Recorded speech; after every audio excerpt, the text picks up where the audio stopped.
And the government is slated to submit its proposal for a supplementary budget to the National Assembly next Tuesday.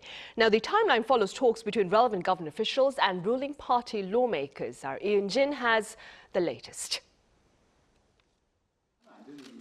The government and the ruling Democratic Party are pushing for a supplementary budget proposal set to be submitted to the National Assembly on March 31st for swift processing. The announcement was made Thursday morning during a consultative meeting between government officials and DP lawmakers. This is part of efforts to mitigate the economic impact of the prolonged war in the Middle East. The plan is aimed at easing the burden of rising fuel costs, stabilizing livelihoods, and supporting small and mid-sized firms.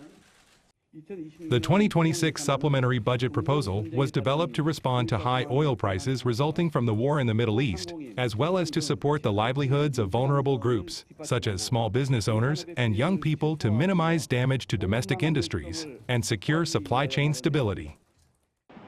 With the extra budget, the government plans to not only compensate oil refineries for losses incurred due to the government's implementation of a price cap system for petroleum products, but also to support the expansions of oil reserves to ensure the stable supply of naphtha and other rare earth elements.